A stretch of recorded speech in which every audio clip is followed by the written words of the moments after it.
All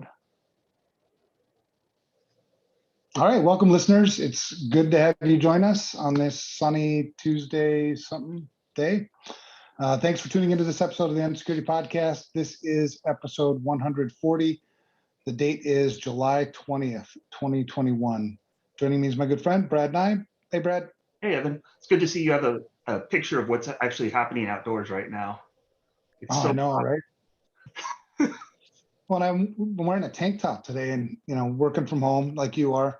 And came downstairs. My wife is like, why are you wearing a tank top? Because I never wear tank tops. I was like, it's hot as hell outside. Oh, my gosh. Yeah, it's ridiculous. And it's going to be even hotter next week. Did you see next Tuesday, the forecast is like 105? Yeah, that's nuts, man. I don't even know what to do outside. Well, we came back from Mexico yesterday. That was kind of fun. I'm kind of excited to get you down there and for your family. Yeah. That'll be the FRSecure South headquarters. There we go. Yeah, you'll have fun. I'll share some pictures with you. Awesome. Pretty soon, and we still have to get lunch together, dinner. Let's do dinner. I'd like to see your family. Yeah, absolutely. They'd like that. It's been a while. Zach was asking about his when he would see his girlfriend again, and we're like, huh? He's like, we went and had ice cream with her, and I sat with her. So he remembers your daughter. That was funny. That's awesome. That's great. Yeah, Lydia, by the way, my daughter, she got her job today, so I'm excited because that should be less dollars out of my pocket to pay for weird things that 16-year-old girls buy. Yeah, tell me about it. She comes home with I'm going to go down a rabbit hole. Yep. All right. Well, things are good. Couple things. So we have a packed show today. Yeah. We could easily talk, I think, all day about, some of the things we've got in store. The first one is, I'll just go through the topics. The first one, I just called it, you agreed to what, right? A layman's view about all these terms of service, privacy notices, on and on and on. I don't think anybody ever reads these things. Very, very rarely. Well, and I decided to because there's a couple companies that I'm just kind of fed up with in terms of what I feel like is overstepping, trying to do everything for everybody, doing a whole bunch of things well, but not great. Yeah. Well, and if you've read through them, they're not written in a way that's easy to understand. It seems like it's pretty intentional to, make this confusing, very complex language. Yeah, totally. So we'll go into that, and you identified a really cool tool website that we'll bring to bear here in a little bit, and then some kind of big news, I guess. Not surprising, but big news is Pegasus. That cyber surveillance weapon. We knew it was out there, and we'll talk about that one. I got some good thoughts on that. Yeah, not cool. And then the other, so three topics: the layman's view into terms of use and all that legal stuff. I'm not a lawyer. You're not a lawyer, thank God, because just not glad I'm not a lawyer. And then we'll go into the Pegasus thing, and then we'll talk. Last is we'll bring up this Chinese-backed hacking group, APT40. If you've been in incident response for a while, you've seen that come up here and there. Chinese and the U.S. indicted some of their members for whatever that's worth. At least something's happening. Well, it's cool that they called them out by name. I think it sends a message to the Chinese that we know exactly who this is. Right. Yeah. It's realistically, if you look at it, that's a pretty big deal to do to another country. But we'll go into that one later. Yeah. No, you don't see the Chinese announcing our guys by name. Right. Yeah, that's gonna be fun to talk about too. Yeah. All right. So first, we'll talk with this. We'll start with this legal stuff. So, what kind of spurred this for me was, I don't know, Sunday maybe, I got an email from Amazon saying, hey, our terms have changed. And I was like, what? For some reason, they just caught me at just the right time. I'm like, well, what terms? Yeah. So then I clicked on their link, which led me to Amazon's conditions of use. I was like, oh my God, this is a lot of stuff. So I sent you another link that'll back up what I'm about to say. So here's the thing. The literacy project, the average reading level of the US is a 7th or 8th grader. And then take that, and when you look at studies are showing that people scan web pages and read about 18%. So you're writing documentation at a graduate level. How the heck, even if they read it, are they going to understand it? Right. And even if I understand the sentences or the words, or maybe even a paragraph, the way they write these things, it's like one paragraph weaves into another paragraph, which then weaves back into another paragraph previously, which then weaves down another paragraph, and then I click a link to another document.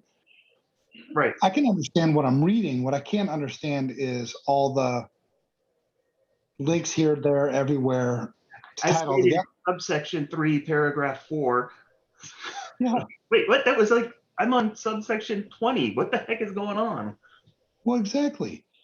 And so, I started reading this conditions of use, and it was last updated. I don't know what they said our terms have changed. And so I was thinking so I clicked the link, brings me to the conditions of use, which says it was last updated on May 3rd, but then I got the email on July 18th. So I don't know if that's the thing that changed or not. Yeah, I don't know. But it brings you to this help and customer service webpage. And on the left side, there's the heading is legal policies. And then you've got conditions of use, privacy notice, Amazon group companies, non-exhaustive list of applicable Amazon patents and applicable licensed patents. You've got non-exhaustive list of, which non-exhaustive means it's not everything. Yeah. You know what those words mean? So it's like, well, where's the list of everything? Right. And that leads to all this legal mumbo jumbo too, where it's may not, this, but not limited to. Right. What the hell? Right. And then the last one is Amazon.com gift card and electronic message customization service terms. That's what you get in this page. So I started to read it, and I don't, once I start doing something stupid like that, I just keep going. So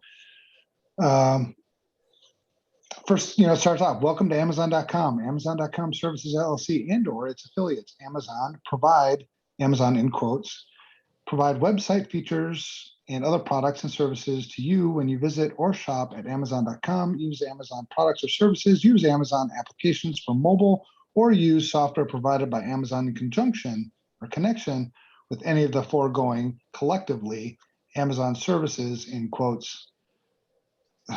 By using the Amazon services, you agree on behalf of yourself and all members of your household. So that means if I'm using Amazon stuff, the way I read this is I'm agreeing to the same things for my wife, for my kids, whoever else is in my household. Grandma's living with me. Grandma's just agreeing these terms too. Right. It doesn't say head of household either. It just says you and all members of your household. Yeah. It's like, oh God.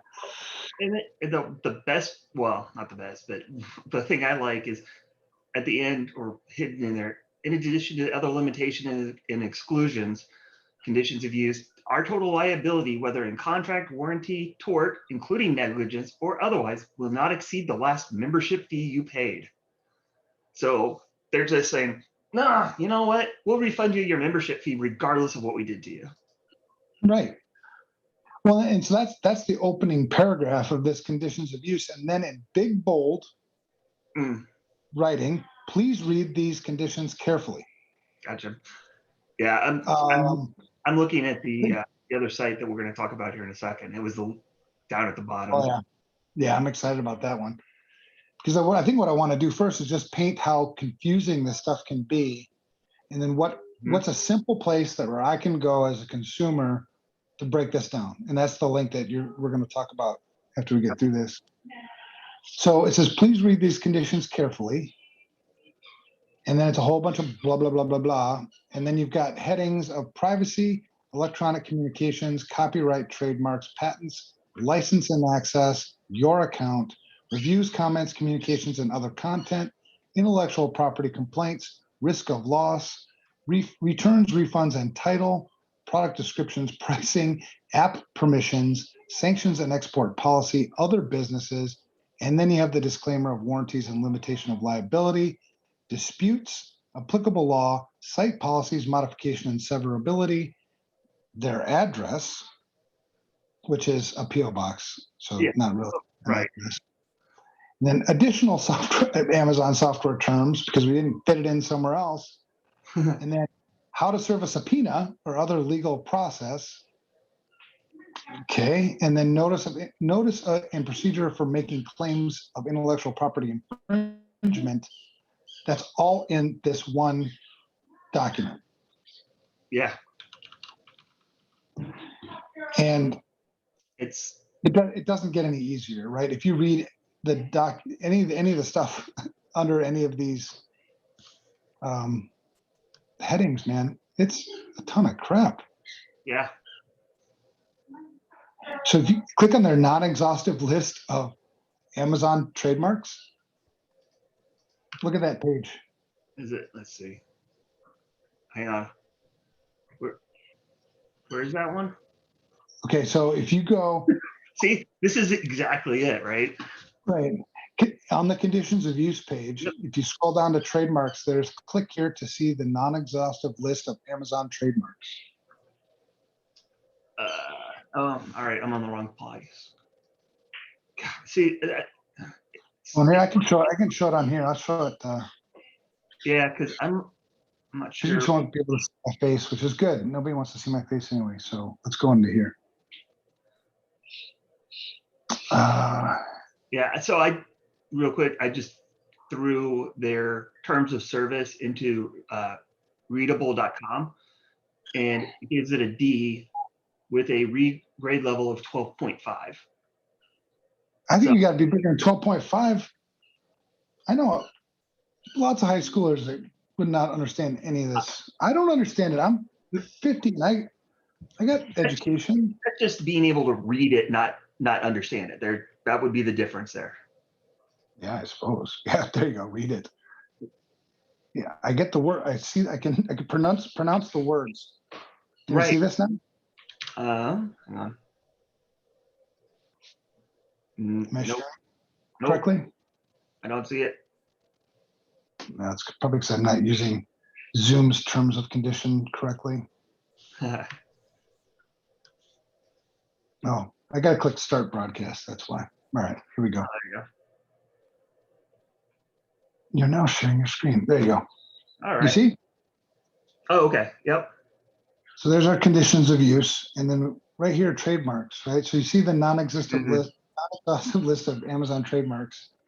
It's like, oh my gosh, on and on and on and on. That's only through. I'm not even through A's yet. There's B's, C's. They've trademarked FBA Boost, Felix Fox, Film Finders, Find Period, French Deluxe. They trademarked French Deluxe. Coffee. Gab Cab, Happy Belly, Hawk Tracer. Are these trademarks they own? No way. Are they trademarks that are used on their site somewhere? It says, in addition, graphics, logos, page headers, button icons, scripts, and service names included in or made available through any Amazon service are trademarks or trade dress of Amazon in the US. So these are their trademarks. Wow. They trademarked Leather Architect, List of Bests, Little A, Macy, Mad Dogs, Nectar, They So trademarked Neo. They trademarked Prime, Red Wagon, their Shop conditions, Bop. I pulled up their conditions of use and threw it in there, and in the Flesh Kincaid grade level, it's college level. Yeah, at least. All right, so that's their list of trademarks. Let's go back to patents. Oh my God, what's that one look like? Let's check it out. Oh, it's on a page. That's not bad. I don't know. It looks like maybe, what do we got? 1, 2, 3, 4, 5, 6, 7, 8, 9, 10. Maybe 90 patents there listed. It's not, that feel seems about right. Yeah, I think we're not looking at IBM's list of patents. Oh, yeah. They patent freaking everything. Nice. License access your account. So that's that. If you understand any of that, right? That stuff, okay, fine. It's more like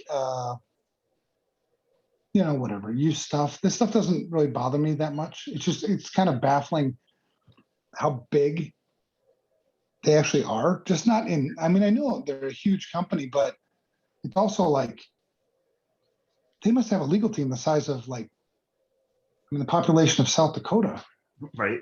By the way, your tabs are still broadcasting there. Yeah, that's all mine. I don't care about any of this stuff. You can see that I was on United Airlines. Yeah, I get it. But I want to go to where's my other thing? Oh, here. Let's go back here. Go here. Go here. Because I want to go to this other one too. We're going to go privacy notices. This is the part that I thought was really interesting. So the privacy notice.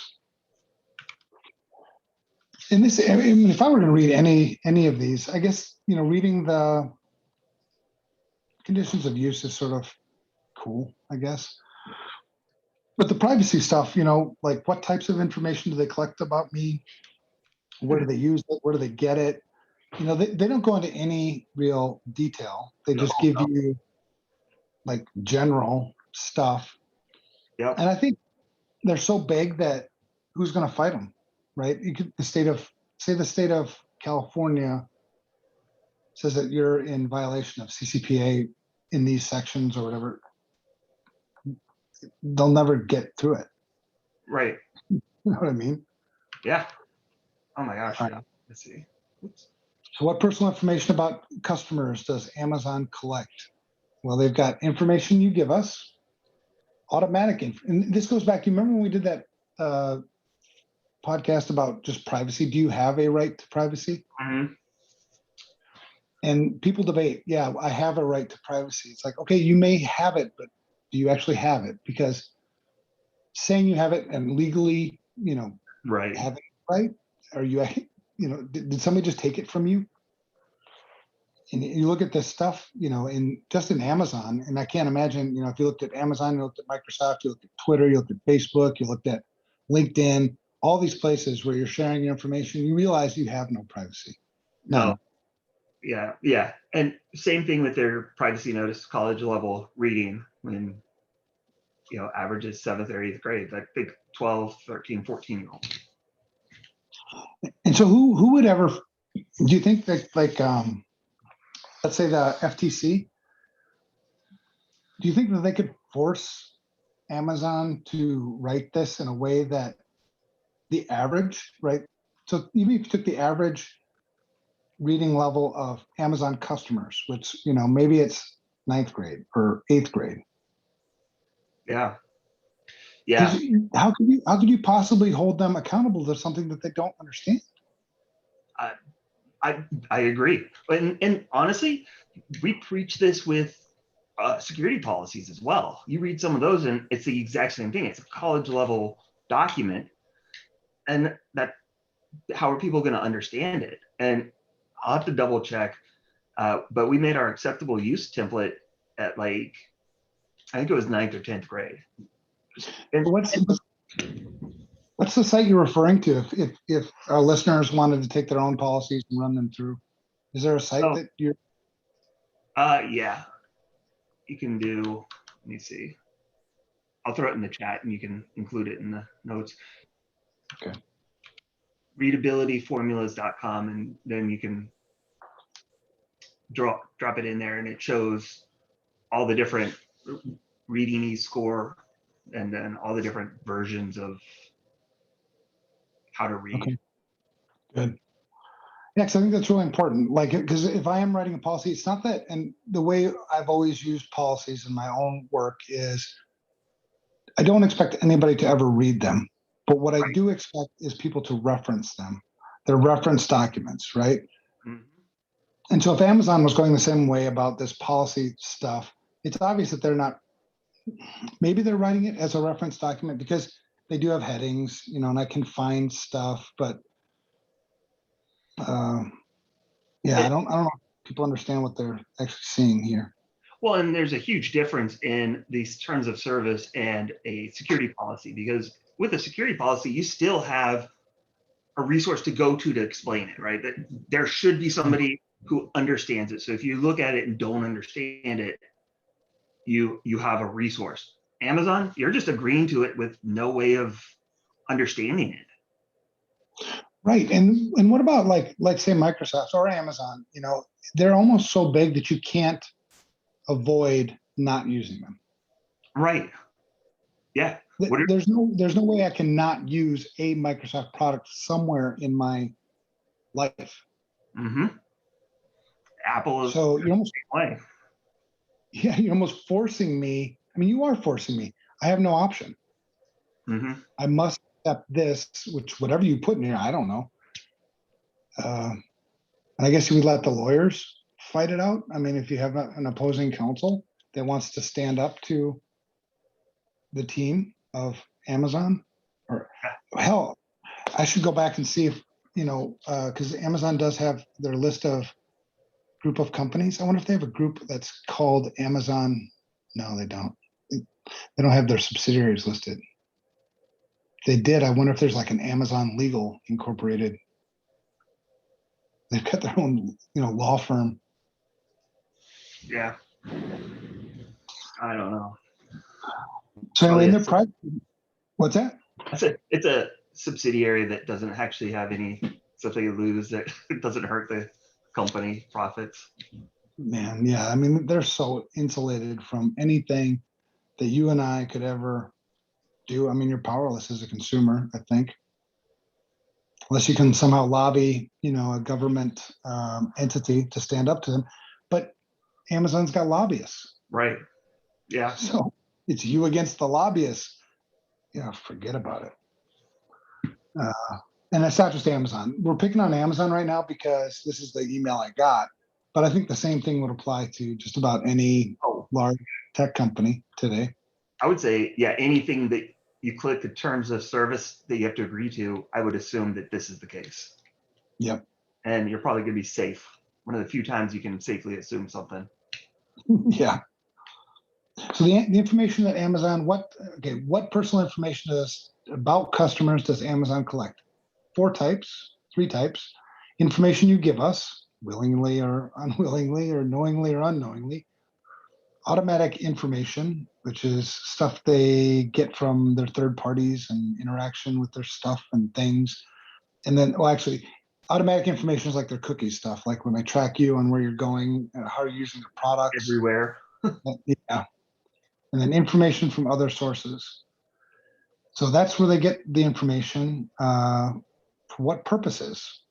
Well, this is what they say: purpose and delivery of products and services, provide, troubleshoot, or improve Amazon services, recommendations and personalization, which is basically sell you more crap. Mm-hmm. Provide voice, probably crap you don't need too, by the way. Provide voice, image, and camera services. Comply with legal obligations. Communicate with you. Advertising, which seems a lot like recommendations and personalization. And fraud prevention and credit risks. So that's why, or those are the purposes. You know, okay. What about cookies and other identifiers? Whole bunch of stuff there. Does Amazon share your personal information? They do. Yeah, they share it. transactions involving third-party service providers, business transfers, seems kind of funky, and protection of Amazon and others. That's when they release information or share information with others. So if Amazon, Amazon will collect your information, but if they need to share your information to protect Amazon, they'll freely do that. Mm-hmm. Yep. So anything to protect Amazon's behind. How secure is information about me? And this is a part that sort of torques me, because I'm more concerned about Amazon than I am about an attacker with my information, to be truthful. Well, I mean, we've seen it with some of these recent attacks. Where's the most value? Where's the data, right? Yeah. You want to attack 500,000 individuals or one place that has that information? Well, gee. Right. Yeah.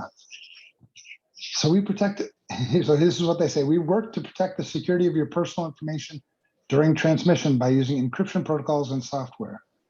We follow the payment card industry data security standard when handling credit card data. We maintain physical, electronic, and procedural safeguards in connection with the collection, storage, and disclosure of customer personal information. Our security procedures mean that we may ask to verify your identity before we disclose personal information to you. May ask? Better damn well ask. And I like how encryption protocols, what are they using? Like triple DES? Like what protocol? Well, they probably have good stuff, but they leave it open-ended on purpose. Yeah. At least put industry accepted. At least then I have a good feeling of what they're using. You think lawyers know that stuff? Come on. They copied and pasted this from somebody else. Oh, no. Yeah. That does happen. Yeah. Our devices offer security features to protect them against unauthorized access and loss of data. You can control these features and configure them based on your needs. Click here for more information on how to manage the security settings of your device, i.e. Sidewalk when it's enabled by default. Mm-hmm. And you get like 7 days to disable it. Right. Yeah. And the last bullet point under how secure is the information is important for you to protect against unauthorized access to your password and to your computer's devices and applications. We recommend using a unique password for your Amazon account that is not used for other online accounts. Be sure to sign off when finished using a shared computer. Click here for more information of how to sign off. That's all you get for how secure the information is about me in this privacy notice, I guess. Yeah. So I can't wait for you to go to the other site. And I know. It's like, whoa, okay. Well, this is some of the other, so I'll go through the rest of this pretty quickly and then we'll jump over to that. So what about advertising? A whole bunch of stuff listed there about advertising. What information can I access? Well, ideally you'd be able to access every bit of information, and you sort of can, but here there's only a limited number of things that you can access, I think probably through their front end. Mm-hmm. What choices do I have? And they give you a list of choices, but essentially if you want to use Amazon services, you don't have any. They should just take all those words out and just say you don't have any. Yeah. Are children allowed to use Amazon services? It says Amazon does not sell products for purchase by children. We sell children's products for purchase by adults. If you're under 18, you may use Amazon services only with the involvement of a parent or guardian. We do not knowingly collect, knowingly being the key word, collect personal information from children under the age of 13 without the consent of a child's parent or guardian. So this is the way you'd work that. Knowingly is a key word, and the second piece there is without the consent of a child's parent or guardian. And hidden somewhere in all these agreements and every these other things, you gave consent. Right. Well, we mentioned it. By agreeing to this, it includes your family. There you go. So entire household. All right, California Consumer Privacy Act. So they have a section here, but all they have is a sentence, and I'll click to another link to read about the disclosures required there. EU and Swiss US Privacy Shield frameworks are listed here. No GDPR. related practices and information, a whole bunch of stuff there. But this is where I thought was information. So I'm going to read through this quick, and then we'll get to the thing, because I think when you realize how much information they actually collect about you, it's what did they miss? Right. So here's what we've got. Information you give to us, or you give us when you use Amazon services. You provide information to us when you search or shop for products or services in our stores, when you add or remove an item from your cart or place an order through or use Amazon services, when you download, stream, view, or use content on a device or through a service or application on a device, when you provide information in your account, and you might have more than one if you've used more than one email address or mobile number when shopping with us or your profile, when you talk to or otherwise interact with our Alexa voice service, when you upload your contacts, configure your settings on, provide data access permissions for, or interact with an Amazon device or service, when you provide information in your seller account, Kindle Direct Publishing account, developer account, or any other account we make available that allows you to develop or offer software, goods, or services to Amazon customers. When you offer your products or services on or through Amazon services, when you communicate with us by phone, email, or otherwise, when you complete a questionnaire, a support ticket, or a contest entry form, when you upload or stream images, videos, or other files to Prime Photos, Amazon Drive, or other Amazon services, when you use our services such as Prime Video, when you compile playlists, watch lists, wish lists, or other gift registries, when you participate in discussion boards or other community features, when you provide and rate reviews, when you specify a special occasion reminder, or when you employ product availability alerts such as available to order notifications. That's how they get information from you. Right. And to be clear, this isn't just Amazon. This is going to be anywhere, and you'll see that. Like you said, we're not picking on Amazon. It just happened to be the one that popped up, but this is standard. I know. And this is what goes back to my point when I say you have no privacy. Yeah. It is. So then it says, as a result of those actions, you might supply us with such information as your name, identifying information such as your name, address, and phone numbers, payment information, your age, your location information, your IP address, people, addresses, and phone numbers listed in your addresses, email addresses of your friends and other people, content of reviews and emails to us, personal description, and photograph in your profile, meaning pictures of you and things such as that. Voice recordings when you speak to Alexa. So now you've got voice patterns about me. Images and videos collected or stored in connection with Amazon services. Information and documents regarding identity, including Social Security and driver's license numbers, corporate and financial information, credit history information, and device log files and configurations, including Wi-Fi credentials if you choose to automatically synchronize them with your other Amazon devices.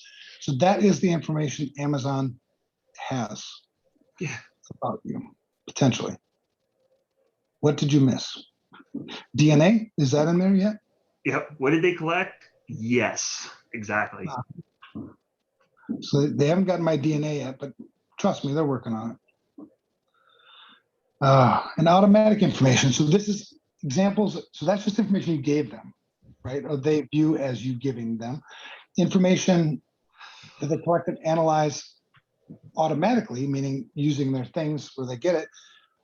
The internet protocol address used to connect your computer to the internet, login, email address, and password, the location of your device or computer, content interaction information such as content downloads, streams, playback details, including duration and number of simultaneous streams and downloads, and network details for streaming and download quality, including information about your internet service provider, device metrics such as when a device is in use, application usage, connectivity data, and any errors or event failures, Amazon services metrics, examples, the occurrences of technical errors, your interactions with service features and content, your settings, preferences, and backup information, location of your device, running an application, information about uploaded images and files, such as file name, dates, times, and location of your images, version and time zone settings, purchase and content use history, which we sometimes aggregate with similar information from other customers to create features like top sellers. The full URL, clickstream to, through, and from our websites, including date and time, products and content you viewed or searched for, page response times, download errors, length of visits to certain pages, and page interaction information such as scrolling, clicks, and mouse overs. Phone numbers used to call our customer service number, and images or videos when you shop in our stores or stores using Amazon services. Again, yes. Right, and that's only 2 ways, right? We've also got the information from other sources. I mean, it's all there, right? And I don't know, people probably, thought this anyway, but when you actually read through the list of all these things, it really starts to hit home like, oh my God, you have everything. Mm-hmm. Amazon basically owns me, owns you. Yep. So crazy, man. All right. So I just wanted to bring that out. I don't know what we do about it, to be honest. I think we're so deep in this hole right now. Yeah. That I don't really know how to get out of it. But now I'm going to bring up for our listeners, right? So basically, I think we just kind of painted the picture that you're screwed. I don't know. Did we? I think, I think so. But okay. Here's a way you can make it a little easier. It's a little easier to understand how you're being screwed. Right. So, here's a page now for people that listen or see it on YouTube. You can see what I'm showing on the screen, but there's a cool website that Brad brought to bear. It's https://tosdr.org. Yep. Short for Terms of Service Didn't Read. Yep. Now this is really, really cool. This is the first I saw it that when you brought it up to me. So let's do Amazon. Type Amazon in the search and breaks it down nicely for us. Yep, and it shows the different services too. And so, grade A, best terms of service, treat you fairly. B, terms of service are fair, but towards the user, but could be improved. Grade C is they're okay, but some issues you need to consider. Grade D, terms of service are very uneven, or there are important issues that need your attention. And a grade E is terms of service raise very serious concerns. Yep. And so Amazon itself gets a grade E, Amazon AWS gets an E, and Amazon Prime Video gets a D. So nothing in Amazon is weighted towards the consumer. It's all like. What's cool is if you click on Amazon, there at the logo, it'll take you to the page. And then if you hover over it, it breaks it down into, human understandable language, but if you click over it, it'll actually show you the exact language within the terms of service. Yeah, which when I do it on an iPad, it's going to take me. Yeah. But it, this is a great. I'm going to spend time here because I think it's really interesting to note. It's kind of that this is an unbiased sort of review of the documentation without me having to read the entire documentation. Yep. Yeah, and it's funny if you put in the major browsers, right? So we've got Chrome and idiot dogs. Dog's going crazy. They're protecting me from that horribly mean UPS driver. Right. Good Lord. So I put in Chrome and Firefox and Brave and yeah, I checked FRSecure too. But and Internet Explorer. So yeah, the big ones score poorly. Firefox and Brave both score a B. So, things to keep in mind when you're browsing. Yeah, Zoom scores an E. What about Twitter? E. E. It's all red. Who else? LinkedIn. Well, LinkedIn is owned by Microsoft now, right? I think so, but it would still have their own terms. Is any of the big tech not grade in E? What's that? Is any of the big tech not grade in E? Probably. Well, IBM doesn't have a grade? Mozilla.org has a B. Cisco has a D. So here, why don't I share my screen so I can show what I was talking about with the click over. All right. Oops. All right, let me pull it up here and find my Zoom.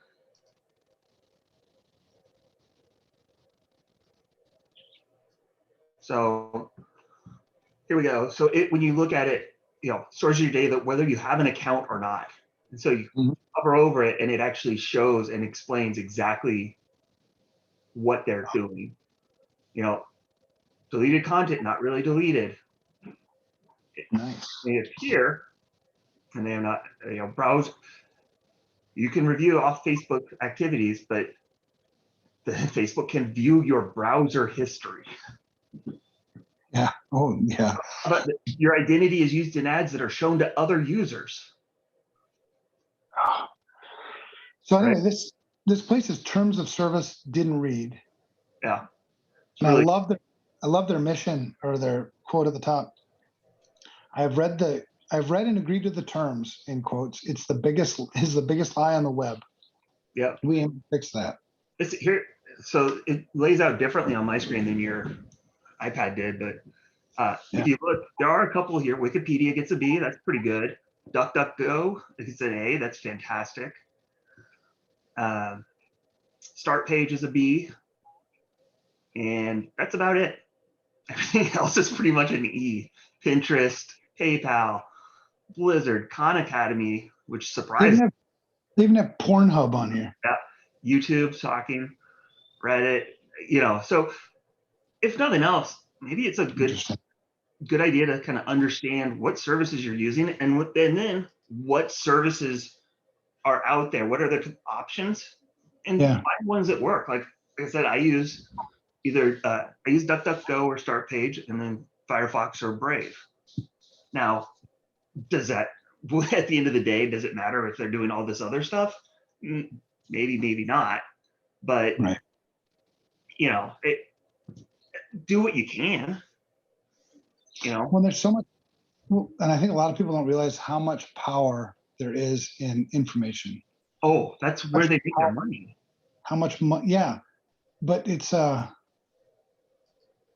mean, as a consumer, as just like an everyday person, they give you this drug, right? The blinky light, the game, the interaction, the video, whatever they give you that really resonates with you, and then they just, I mean, my God, it feels like we're being raped. Well, and that's why, the other thing is install something like Privacy Badger, right? It's going to block those tracking pixels that are all over the place and at least give you a little bit of control over your privacy again. Yeah. Well, I'm going to bookmark this page for sure and use it often. Click the About Us. Really interesting people, I think, you can follow and maybe interact with if you've got time. I was talking earlier today with a friend of mine who's going to be starting a nonprofit, and I told you about the Gray Matter Society. We'll start that one in earnest, right? It's moving. It's just moving slowly. Nobody's got enough time because everybody's busy as hell. But yeah, when I retire, which is now 700, hold on, I'll tell you, 787 days, I will probably be devoting most of my time to that. And hopefully we can bring these things together, these pieces like what these guys, in terms of service, didn't read, what they're doing, and some of the other really cool nonprofits, like take Cybercrime Support Network, Kristen Judge, she's doing over there, and just kind of bring these things together, because I think if you get these things together, maybe we can affect some change. Yeah. The only way you're ever going to get your privacy back is to change it. Meaning you have to change whatever characteristics about you that you can change, right? You won't be able to change your DNA. You won't be able to change your facial structure without, serious money, your fingerprints, stuff like that. But we can change things like social security numbers, driver's license numbers, and the like. So a pain in the butt, man. Yeah. Again, if you missed it, listeners, tosdr.org is the place to go. It's really interesting stuff. We'll also have some additional links that we'll put in the show notes so that people can hopefully find some useful stuff there. Kind of an eye opener. Yep. All right. Well, being that we spent so much time there, we're just going to go through these other two like pretty quickly. You've got probably more to share on the Pegasus stuff, but if you go to, I'll bring up one article in particular. I won't bring it up on the screen here, but I first saw it in the Guardian, and it was because what's his face? Who's Snowden? Oh yeah. Snowden posted on LinkedIn, or not LinkedIn, on Twitter, I think Sunday. So this is going to be the biggest news story of the year, and it was a link to the Guardian. The title is "Revealed: Leak uncovers global abuse of cyber surveillance weapon." The weapon is called Pegasus. Not surprising, but definitely troubling, man. Well, I mean, yeah. Talk about no privacy, right? Well, No privacy with all this stuff, and then you got your own government doing stuff. Well, and I don't know if you saw it, there was some updates that I was reading earlier today that, let me see, there was like prime ministers, was it 14 heads of state? So 3 presidents, 10 prime ministers, and a king. So you've got the president of France, Iraq, and South Africa, and then the prime ministers that are current of Pakistan, Egypt, and Morocco, and then the king of Morocco.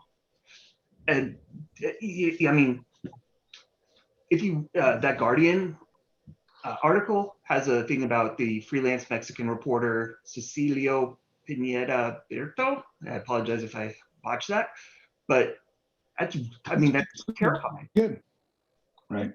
Yeah, he's dead. He apparently was of interest to a Mexican client in the weeks leading up to his murder, and the killers were able to locate him at a car wash. Coincidence? Maybe. Not likely. No. The other thing that I think that this blows up is the whole encryption backdoor. They clearly don't need it. All it's doing is weakening, again, our privacy and our security. So they clearly already have the ability. They got Android and iOS. What else do you need? Right. You've got the software. Just, you don't get to weaken my protections. You're already screwing us over. Right. And so this is essentially hacking software sold by a company called the NSO Group, right, which is an Israeli company. Now they claim that they only sell to legitimate vetted government bodies, but like, how the hell, who is that? Well, and not only, but users agree to not only use it for specific purposes. Right, wink, wink. It's insane, man. So who they sell it to? 51% to intelligence agencies, 38% to law enforcement agencies, and 11% to the military. This is just the expanse of it. And you're right, man, that the Mexican client. Well, who runs Mexico? The cartels run Mexico. Mm-hmm. Maybe you could say, well, the president. Okay, sure, right. But it's crazy, man. The attack vectors: SMS, WhatsApp, iMessage, any number of God knows how many unknown vulnerabilities. Those are the attack vectors. Once it gets there, the things it can read: SMS, emails, WhatsApp chat. So if you thought that was a secure app, photos and videos, activate the microphone remotely. So while you don't even know it's being turned on, and they're listening to everything you're saying. Activating the camera, recording phone calls, GPS data, calendar, contacts book, you name it, right? It's rooted. And what's bananas is a factory reset doesn't appear to get rid of it on at least some Android phones. But the recommendation is, until they know more, if you find out you've been affected, get a new phone. Yeah. Well, and how long before that one gets, affected too, right? Yeah. If you're being targeted, they'll get you. Right. Which you sort of knew anyway, but when it's like right in front of you like this. Yeah. There was I'm trying to find it now. There was a really cool thing you could actually install to see if it was affected. Well, they'll work around it though. Here we go. Here, I'll put this in there. Well, if nothing else, you can, if you're concerned, you can actually at least find out. Yeah. Find out if you're going to die next week. Yeah. When you got to give credit to, what is it? I think 16 journalists that are working on exposing this more? 16, okay. Investigation by Guardian and 16 other media organizations. Yeah. So you got to have some serious gumption. Yeah. To be going here, because you're talking about some pretty shady, very powerful people. Yep. Yeah. And what's cool is I just a link on how to tell if your phone is affected, but it's Amnesty International that's putting out these indicators of compromise and kind of running this, which makes me feel at least a little bit better about, installing and testing some of that stuff. Well, and it's good that, I mean, I'm not tied into any. I always have healthy skepticism, I think, about everybody, but this speaks very highly of Amnesty. Which, by the way, they got a B on TOSDR. So there you go. He's not bad. So anyway, really interesting. It'll be interesting to follow that as it continues and see what the reaction is going to be. I mean, what's going to happen? Yeah, there's going to be some fallout on this. Well, because that the United States is multiple, agencies multiple agencies for sure, and the military are customers. Mm-hmm. Oh, 100%. Yeah. So what are they going to crack down on themselves? I know. It's nuts.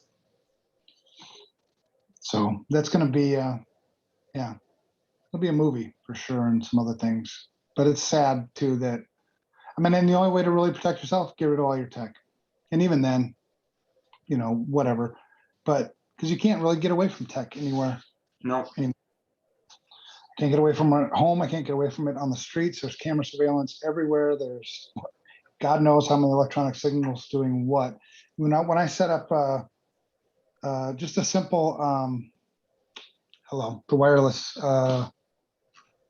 My brain isn't working today. Kismet. I'd set up a simple Kismet on a Raspberry Pi.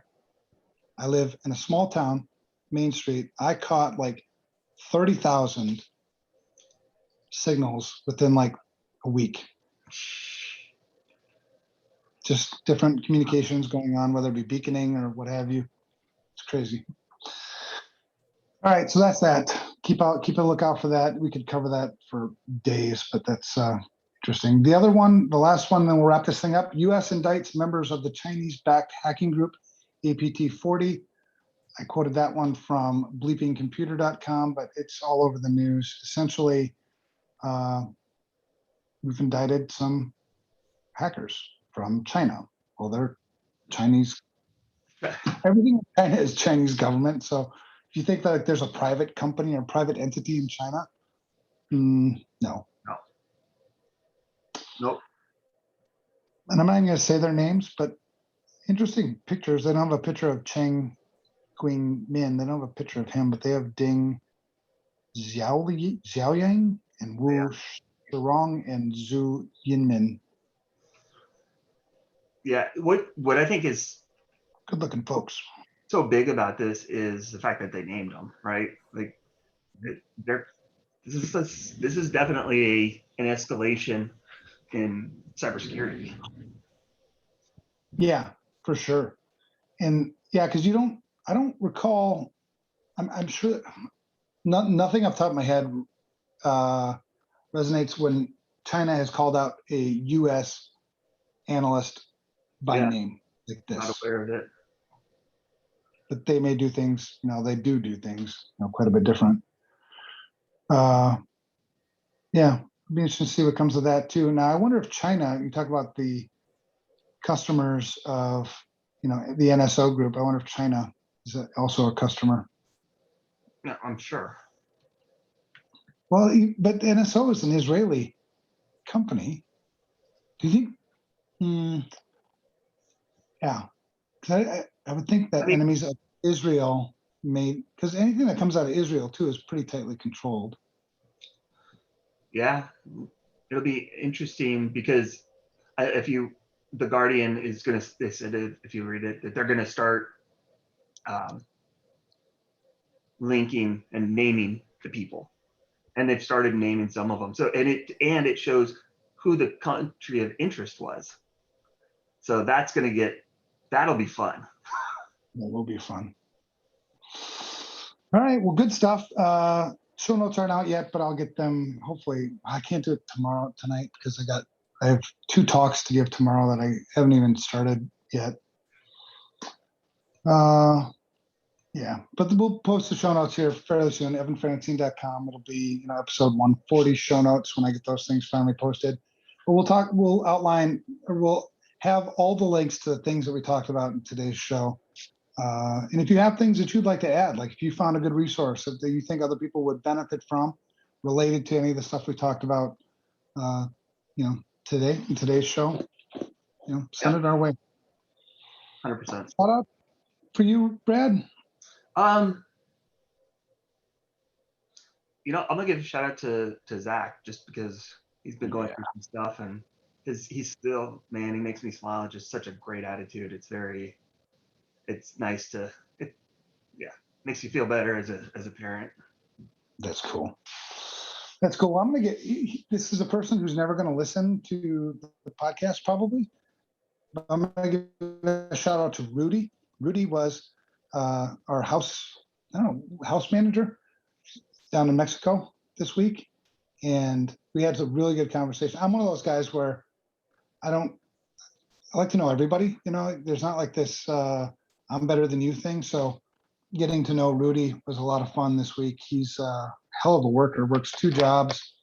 I mean, I got to give it to every Mexican that I've met down there has a really incredible work ethic. There's no welfare or anything down there. So it's, if you want to eat, you work. Yeah. That's what's cool. So I like Rudy, and I'm looking forward to getting to know him more. We're amigos now. All right. Well, thank you to our listeners. Thank you, Brad. Again, man, good conversation. It's good to see your face. It's good to see you're healthy. I didn't catch any drama out of your camp this last week. So knock on wood. Let's keep that going, brother. Yep. If you have something you'd like to tell us, this is for the listeners. Feel free to email the show at unsecurity@protonmail.com. If you are social people, Twitter, I'm at Evan Francine. It's just my name, and Brad is at Brad Nye. It's just his name. The companies we work for, if you want to learn more stuff, FRSecure got a brand new website. Go check it out. And Security Studio is the other place. So that's it. Have a great week. Talk to you later.